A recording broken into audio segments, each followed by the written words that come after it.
CGL की अभी exam हो गई, सीएचएसएल की एग्जाम चल रही है।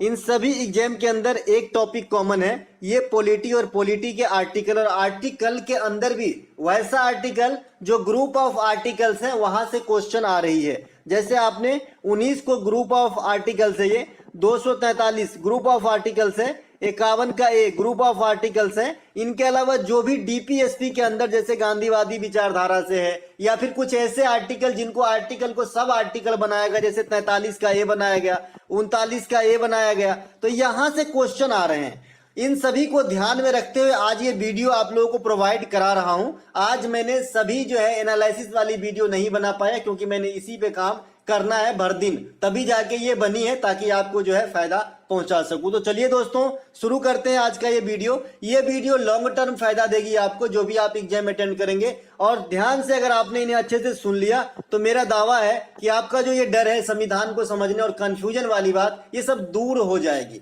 चलिए शुरू करते हैं, एक एक गुड बातों के साथ स्टार्ट करेंगे कि संविधान क्या होती है, कैसे बना, कब लागू हुई, क्या क्या है इसके अंदर, कैसी प्रकृति है, कौन लिखा, कौन सब बात हम इसमें देखेंगे। चलिए, भारतीय संविधान, अगर आपसे कोई पूछे कि दुनिया में सबसे बड़ी लिखित संविधान किस देश की है, तो आपका आंसर होगा इंडिया की। इंडिया की जो संविधान है ये दुनिया में सबसे बड़ी लिखित संविधान है, भारत की संविधान, पहली बात। दूसरी बात, संविधान क्या होती है? संविधान किसी भी देश में जो है एक कानून की ग्रंथ है, इस हिसाब से उनकी देश की जो है कार्यों को निष्पादन किया जाता है। बस बात इतना ही, बाद बाकी किताब में पढ़ेंगे तो बहुत ज्यादा है। दूसरे लैंग्वेज में समझना चाहे कि जिस प्रकार भैया हमारे पूरे दुनिया, पूरे जीव मतलब सजीव जगत की जो बागडोर है कोई ना कोई तो संभाल रहा है, जो प्रभु है, गॉड है, उसी प्रकार से है ना हमारा जो है रखवाला ये इंडिया के अंदर हमारा ही संविधान ही है। ठीक है, हमें कुछ भी होता है तो हम इन्हीं का हवाला देते हैं कि संविधान में ऐसा है वैसा है, ये जो है गलत है, ये सही है। ठीक है, तो ऐसे ही आप समझ लीजिए कि संविधान क्या है? कानून का एक ग्रंथ है। ठीक है, इन्हें व्याख्या करने के लिए हमारा न्यायपालिका है, जिनके अंदर सर्वोच्च न्यायालय है, हाई कोर्ट है, और उनसे छोटे डिस्ट्रिक्ट कोर्ट वगैरह हैं। चलते हैं आगे, ये संविधान क्या होती है? संविधान इंडिया की सबसे बड़ी लिखित है, ये बात आपने जाना। सबसे पहले किसी भी चीज को स्थापित करने के लिए एक ढांचा बहुत जरूरी है। जैसे आप घर बनाते हो तो पहले नक्शा खींचते हो, लाइन यहाँ पे 2 ईंटा डालना, यहाँ पे, फिर बाद में बीच बीच में जोड़ते रहते हैं। तो ढांचा जो संविधान का मिला, ये कहां से मिला? तो कैबिनेट मिशन से मिला। आपसे क्वेश्चन पूछा जाता है कि ये कैबिनेट मिशन कितने सदस्यीय टीम थी, तो आपको बताना है 3 सदस्यीय टीम थी ये कैबिनेट मिशन, है ना। ये कब आया था इंडिया, ये भी पूछा जाता है, तो 1946 में आया था। और ये 3 सदस्य जो थे ये कौन कौन थे? तो A V Alexander, lord Pethick Lawrence और स्टोफर्ड क्रिप्स। याद रहेगा, एबी एलेक्जेंडर है ना, लॉर्ड पैथिक लॉरेंस और आपका स्टोफर्ड क्रिप्स। तो ये 3 सदस्य थे, 1946 में आए संवैधानिक ढांचे पे काम करने हेतु। इसके अलावा हमारा संविधान कब अंगीकार किया गया या फिर कब बनके तैयार हुई थी? तो 26 नवंबर 1949 को, है ना, 2 वर्ष 11 महीना और 18 दिन के वर्क के बाद जो है ये संविधान तैयार हो गई थी। कब? 26 नवंबर 1949 को। लेकिन ये लागू कब हुआ? तो 26 जनवरी 1950 को संविधान लागू किया गया था।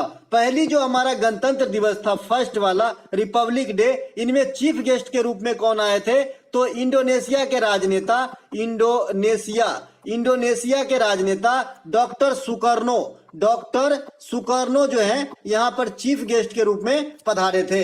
2023 में चीफ गेस्ट के रूप में कौन आए थे? तो मिस्र के राष्ट्रपति अब्दुल फतेह अल सीसी। तो ये बात भी ध्यान रखेंगे। ठीक है, इनके अलावा चलते हैं आगे।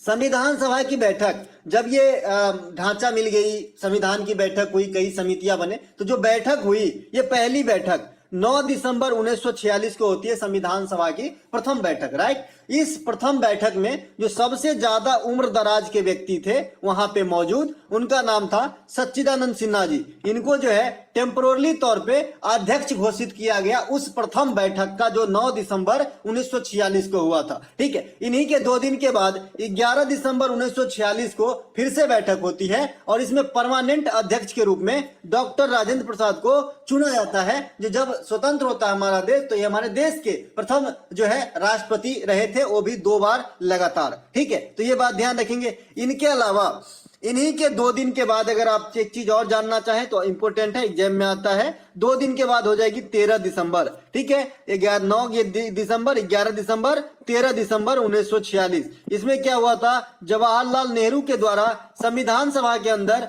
उद्देश्य प्रस्ताव पेश किया गया था। यह क्वेश्चन पूछा जाता है कि संविधान सभा में उद्देश्य प्रस्ताव किसने पेश किया था, तो आपका आंसर है जवाहरलाल नेहरू। कब किए थे, 13 दिसंबर 1946 को। अब कैबिनेट मिशन के सदस्य जो मैंने मौखिक रूप से बताया, यहाँ पे आपको रिटेल में मिलेगा। भैया कैबिनेट मिशन 1946 में भारत आए, इनके 3 प्रमुख सदस्य थे, स्टोपर्ट क्रिप्स, लॉर्ड पैथिक लॉरेंस और एबी अलेक्जेंडर। क्या काम के लिए आए थे, संवैधानिक ढांचा पे काम करने के लिए। संविधान में सरकार की संसदीय स्वरूप की व्यवस्था की गई है। केंद्रीय कार्यपालिका का संवैधानिक प्रमुख कौन होता है, राष्ट्रपति होता है। एक एक चीज हर जगह क्वेश्चन छुपा हुआ है, इत्मीनान के साथ सुनिएगा। देखिए हमारे जो संवैधानिक जो प्रमुख हैं, है ना, कार्यपालिका का प्रधान है, ये राष्ट्रपति होंगे, ये आप भी जानते हैं। ये किस आर्टिकल में कहा गया है, तो पकानी कोका द्योदशम, तो पद कार्यपालिका का प्रधान तो 52 और 53, तो आर्टिकल 53 में ये बात करी गई है। इसके अलावा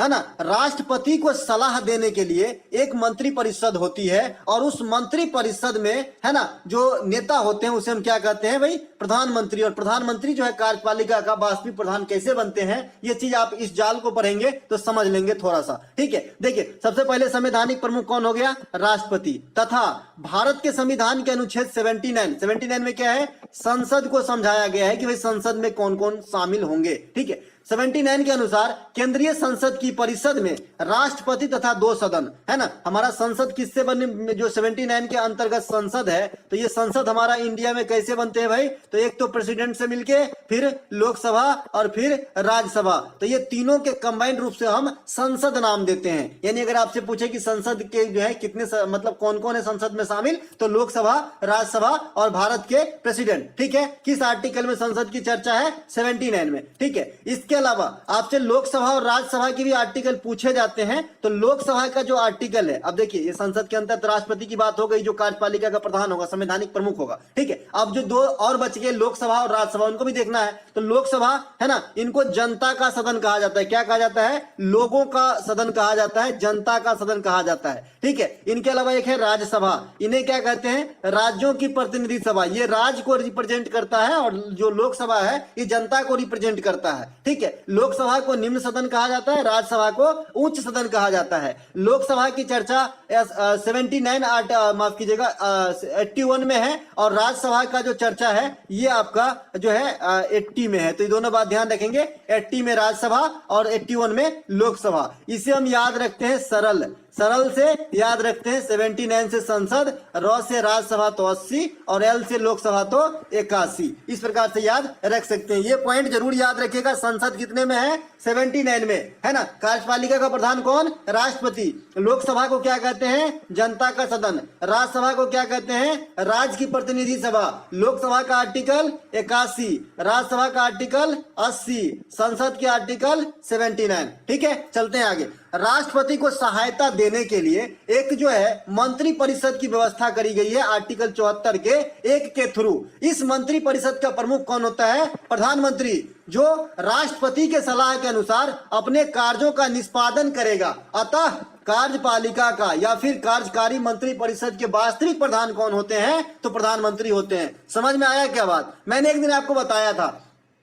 कि राष्ट्रपति के पास ऐसे इनडायरेक्टली देखिए तो नाम मात्र के पावर होते हैं, नाम मात्र के पावर होते हैं। होते तो पूरा पावर होते इन्हीं के हैं, इन्हीं के साइन से चलते हैं दुनियादारी। लेकिन होता क्या है, ये पावर का खुद प्रयोग नहीं करता है। किसके थ्रू करते हैं, प्रधानमंत्री के थ्रू। इसीलिए पावर का यूटिलाइज प्रधानमंत्री करते हैं। इसीलिए कार्यपालिका का वास्तविक उपभोग या वास्तविक प्रधान कौन हो गए, तो प्रधानमंत्री हो गए। ठीक है, तो मैंने कहा था कि अगर आपको खाली जो है ये पूछे कि भाई कार्यपालिका का प्रधान कौन होता है, तो प्राइम मिनिस्टर, माफ कीजिएगा प्रेसिडेंट, और कार्यपालिका का वास्तविक प्रधान कौन होता है, तो पीएम होता है। उसी प्रकार से राज्य के अंदर है ना, राज्य के अंदर जैसे बिहार को ले लीजिए तो बिहार राज्य के अंदर कार्यपालिका का प्रधान कौन होगा, तो गवर्नर होगा, जो वर्तमान में आर्लेकर साहब हैं, है ना, बिहार के।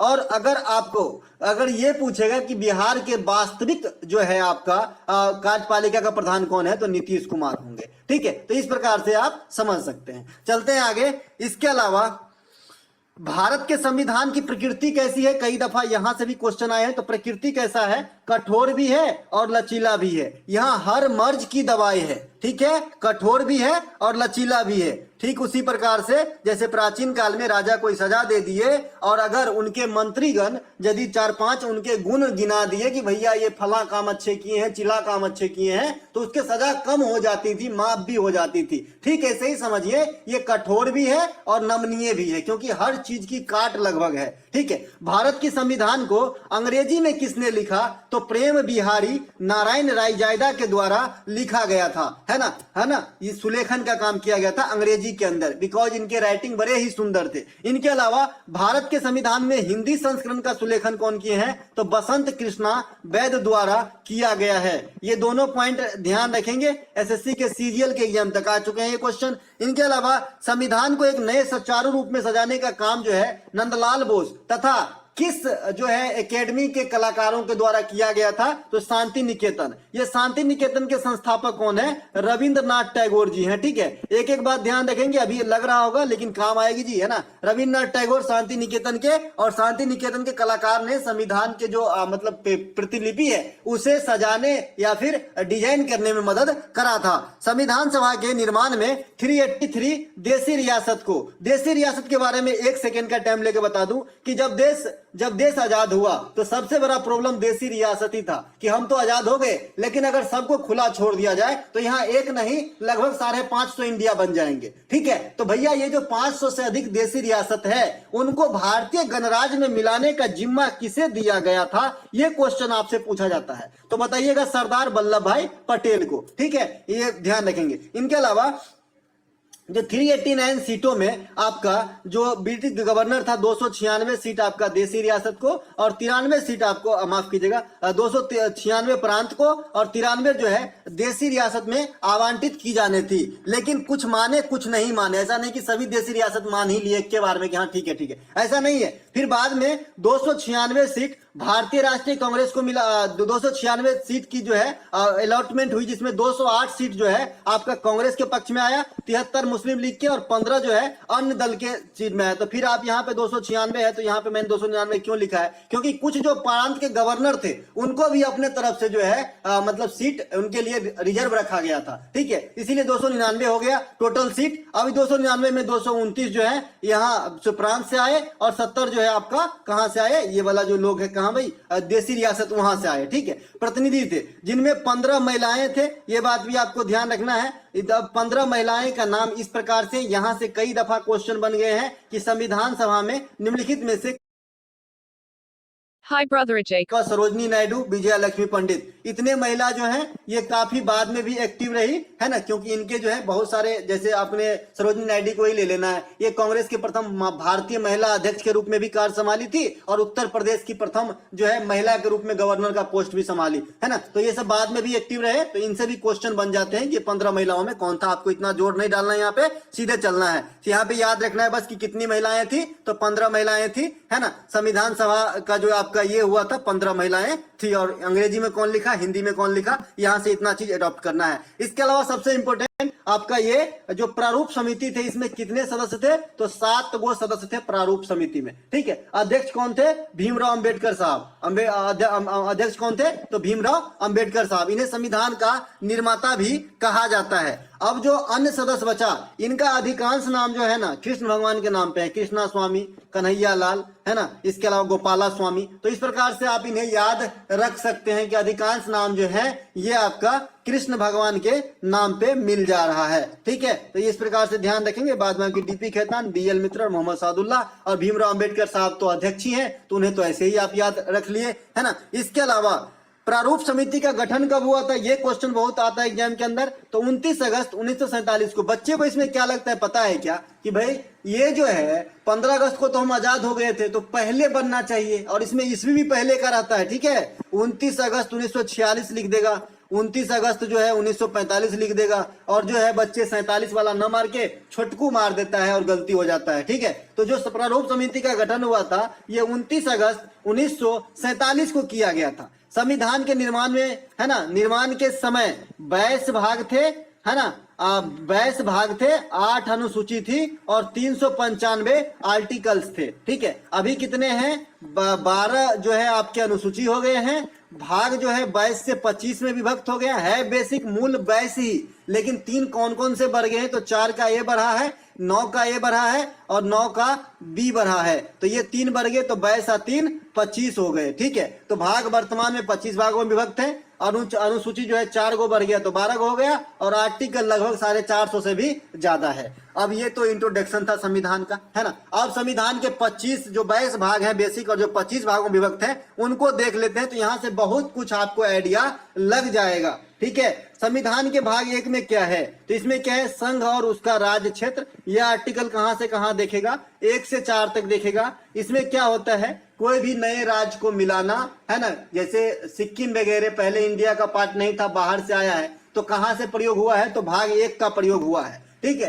तो इनको जो है इंडिया के भूभाग में मिलाया गया है। इसके अलावा किसी भी स्टेट की सीमा या नाम वगैरह में परिवर्तन करना है तो आपको भाग 1 काम आएगी। इसके अलावा नागरिकता, नागरिकता अपने यहाँ कैसा है, तो एकल नागरिकता है। कहां से लिया गया है, ब्रिटेन के संविधान से लिया गया है। आर्टिकल कहां से कहां तक है, 5 से 11 तक है। कई प्रकार के नागरिकता लेने और खत्म होने की बात इसमें दर्शाई गई है। भाग 3 में क्या है, फंडामेंटल राइट है। कहां से लिया गया है, यूएसए के संविधान से लिया गया है। कितने हैं, 6 है। कौन सा हटा था, संपत्ति के अधिकार हटा था। कब हटा था, 1978 में हटा था। कौन से अमेंडमेंट थे, 48वें अमेंडमेंट थे। संपत्ति के अधिकार आजकल संविधान में कहां रखा गया है, आर्टिकल 300 के ए में रखा गया है। और जो मौलिक अधिकार फंडामेंटल राइट है ये 12 से 35 तक के बीच में वर्णित है। इसके अलावा भाग 4 है, इसमें डीपीएसपी है 36 से 51, आयरलैंड के संविधान से लिया गया है। आपसे पूछे कि डीपीएसपी का मुख्य उद्देश्य क्या होता है, तो राज्यों को कल्याणकारी राज्य घोषित करना। भाग 51 के ए यानी 4 का ए भाग की बात कर रहे हैं हम, जो एक पहला भाग बढ़ा ये 4 का ए बढ़ा, ठीक है। तो ये भैया 4 का 1 जो है ये आपका 51 के ए आर्टिकल है। इसमें मौलिक कर्तव्य को रखा गया, 1976 में समावेश किया गया। भाग 5 में क्या है, द यूनियन, और भाग 6 में क्या है, द राज्य मतलब संघ, स्टेट्स। भाग 7 जो है निर्सित है, यहाँ पे आप 7 जो है निर्सित समझिए। इसके अलावा भाग 8 जो है ये यूनियन टेरिटरीज है ना। इसके